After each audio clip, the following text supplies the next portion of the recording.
right, guys, I've been saving this one. Not for the right time. I don't know. It doesn't get talked about. It stayed fairly low key for a while now. But out of all, there's quite a few of these made by a lot of different companies. I think hands down, and I'm not even just saying this, when I show you all this, you're gonna understand why. I think hands down, this was the smartest way to have ever have done this. It's the most simplest design, but yet maybe one of the coolest designs Strike King ever came up with. And it's almost bad that it's this simple and yet this smart, right? Like sometimes the simplest things are the smartest things. I think this is it. What do we got here? The Strike King Tungsten Swinging Football Head. This is it, guys. It's pretty simple, right? This is why it's so simple and so easy. All it is like your regular swing football head jig, right? This was first kind of like used as the Biffle head. Tommy Biffle pretty much made this a staple in pretty much not even just Oklahoma, like a lot of places. And I jumped on the bandwagon quick because it made sense to me. It made sense to me. You'd be surprised why I think it is, but pretty much because of the Carolina rig. The Carolina rig was this, to me, a fast-moving rig. It wasn't something to slow down with. It was actually something to cover a lot of water with. And they bite that Carolina rig moving it. Like they want it moving. They don't want it just sitting there. You can catch them letting it sit there, but it was good because you could cover so much water. This did the same thing, except the difference was I was able to like put this in different places. I was able to use it differently and cover tons amount of water. Y'all know me. Y'all see that my trolling motor is on, you know, it's up there on speed. I always have it going. I'm always wanting to cover water. When I go to these lakes, I want to cover water, find fish. I'm able to do that with this bait. Okay, I'm able to do that bait, this rig, whatever you want to call it, because it allows me to do two things. A couple things actually. It allows me to cover a whole bunch of water. Allows me to get bit, figure out the bottom. Now, before we get into why I think this is so special on the way it's designed, what I like about it is the fact that I can figure out like what the bottom is like. I can feel sand, mud, dirt. I can feel rocks. I can feel grass. I throw this in the grass. I'm down here at Rayburn. You know I'm down here in Texas with all this grass around here. I'm going to find how to throw this in the grass. And you're like, man, that doesn't work in the grass. The right kind of grass it does. Okay, I'm gonna let y'all in on a little secret real quick. There's a big secret right here. New grass, like grass that just starts growing. It's gotta grow sometime, right? It's gotta come out of the ground at some point in time. That new grass is what we call it. It sometimes only sticks up like that high off the bottom, but it's fresh, it's green, it's vibrant. That stuff, this thing works great in that grass because that grass doesn't break off. It's so fresh, it's so new. I don't know what it is, but it attracts fish. It does not attract fishermen. It's very hard to find, and it doesn't attract fishermen because it's not very much of it. Fish don't care.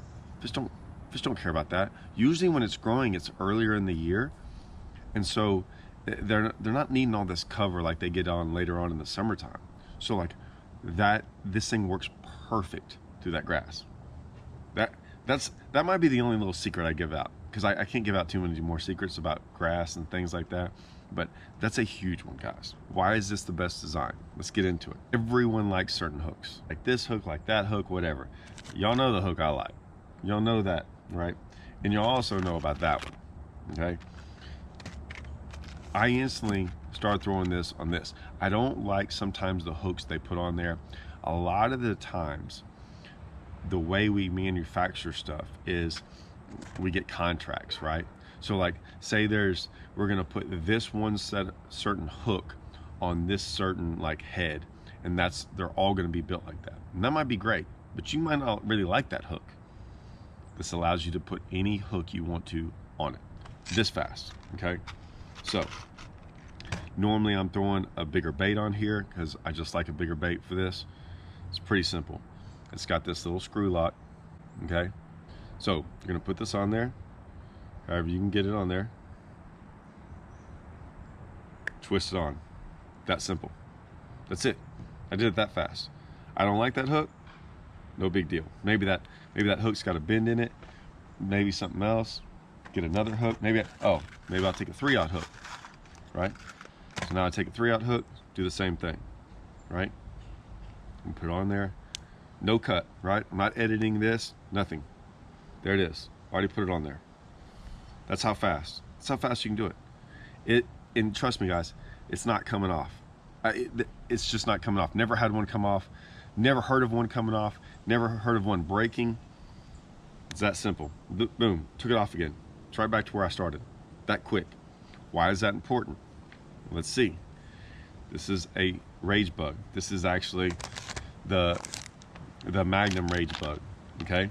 So I want to throw this on there. I throw that 5/0 on there. Right. This 5/0 fits that Magnum rage bug a lot better. Correct. I'm kind of leave that hook out just so you can see it fits that better. I can also throw the 5/0 on this if I want to. If I want to, I can kind of get away with throwing the 5/0. Now it's barely going to fit on the regular rage bug. Okay.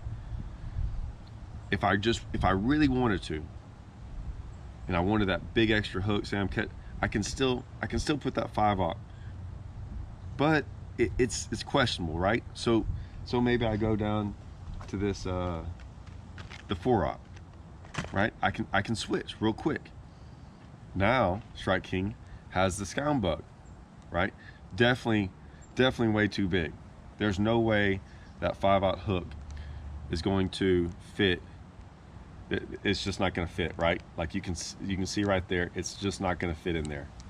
It's going to sit like that. It's too much. So take the 3/0, so that 3/0 hook fits perfect in that Scound bug. Okay. Boom. Now you got that. So if I wanted to, I could put this on there just this quick. Now my hands are all slippery from all the soft plastic baits, that greasy stuff. Boom, just like that quick. Now I got it perfect, guys. Perfect. When things are so simplistic and easy, you sit back and go, God, why didn't I think of that, right? Luckily Strike King did. If you can see on there, so they're all tungsten, so they're not that big, they're smaller, they're not going to tear up. This hook gets rusted, it gets bent, it gets whatever it happens to it, it doesn't matter. Now your whole rig isn't wasted, because a lot of them, the hook and the weight come together. So if something messes up, you have to throw the whole thing away. Not these. Look, that's my box, right? I got them all in there. Throwing them, that's a different story. I throw them. We make the light ones, we make the heavy ones. I'm more of the heavy guy. I want something, I don't care how shallow I'm throwing it in. I'm gonna throw the heavier one. So I throw the heavier one most of the time. 3/4 ounce, we make a 1 ounce. We make little ones too. The little ones won't get as hung up as much in that rock. They kind of glides over there. I can't even hold it so little, right? But the good thing about the little ones is it doesn't have to like just grind into the bottom. Sometimes I like that thing grinding and just bumping and just hammering the bottom, kicking up dirt, doing all this different stuff. So it just kind of depends. You can find different ways to throw it at different applications, right? There's always that. But this bait has been, man, we kind of had this to ourselves down here. When baits come out, sometimes I love it when baits come out in a different state, or a guy's throwing it differently. Everyone looks at that and goes, oh, okay, I have to throw that bait around that type of structure. It was brought up in Oklahoma. I get it. It's perfect for Oklahoma and the way Oklahoma lakes are built. But good baits, they work across the entire country. You just got to figure it out. Tommy Biffle lives in another state and figured that bait out. He would have figured it out on whatever that way was to fish it, like in those type of lakes, the way they're set up. So he probably still would have figured it out. It just would have been different. It would have been showcased different. So no one ever talks about throwing this thing in the grass, and like that new grass, that emergent grass. I love it, right? But I also throw it up here, like instead of flipping stumps, I sometimes throw it next to stumps. I do a lot of different things. I throw it on boat docks. Like no one's throwing that thing on boat docks. I do, right? So there's different ways you can throw it. You can cover water with it. It's still basically a jig. It really is. You can work it just like a Texas rig and a jig, but you can actually move it fast. It's just a different style, a different look. But the idea, the concept, just behind that simple little screw lock to where you're able to change hooks, ingenious. For all kinds of different ways. You can change baits, you can change hooks, they get messed up, all that stuff. Now, what I will say is this. This bait, for whatever reason, you better not throw it on a skimpy rod. I throw it on my pretty big Texas rig rod. I throw it on pretty heavy line.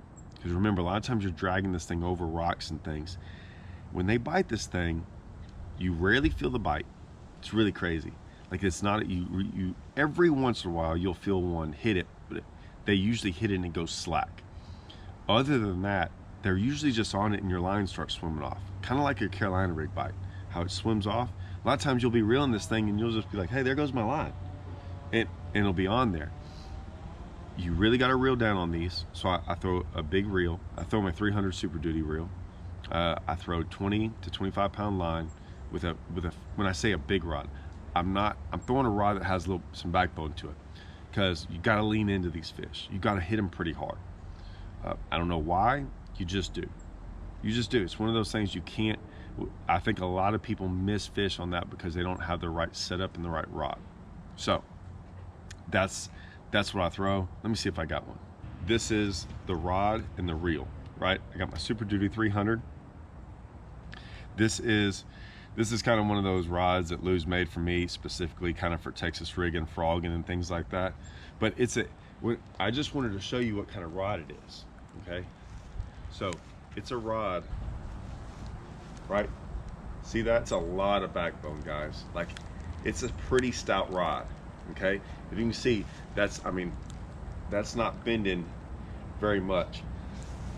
I want a rod that can stick them. So this 25 pound shooter is what I got on there. Reeling this thing fast. They don't care. They're not worried about the line size or anything that. You're usually up shallow, throwing around a bunch of cover. I promise you, line's not gonna matter. You just don't want it to break. You can break a lot on stuff like this because you're dragging over rocks constantly. The reason that is as that's dragging, your line's down here. So a lot of times it's going over rocks. It's constantly getting abrasions on it. It's constantly getting rubbed up against stuff.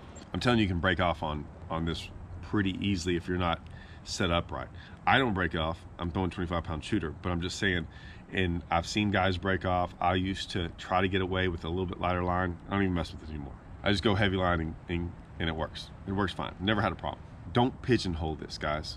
Don't pigeonhole it, but it has to be shallow, rocky little places. I can't stress this enough on my channel. Everyone looks at a certain way and go, oh, this is the way I have to fish it.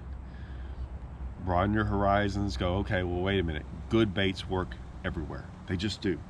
Good baits, good rigs, they work across the country. They just haven't been showcased across the country. So go out there, try one of these. I promise you, you will get bit on it. There's not a lake in the country. This is one of those rigs. I don't think there's a lake in the country you can't go get bit on this. I promise. It's still just a Texas rig, guys. It's just used differently. They're gonna look at it and go, yeah, not a lot of people throw that around here. It's gonna get bit, I promise. It's one of those few promises I make on YouTube. This is one of them. Let me know what y'all think, y'all's experiences with it. See y'all.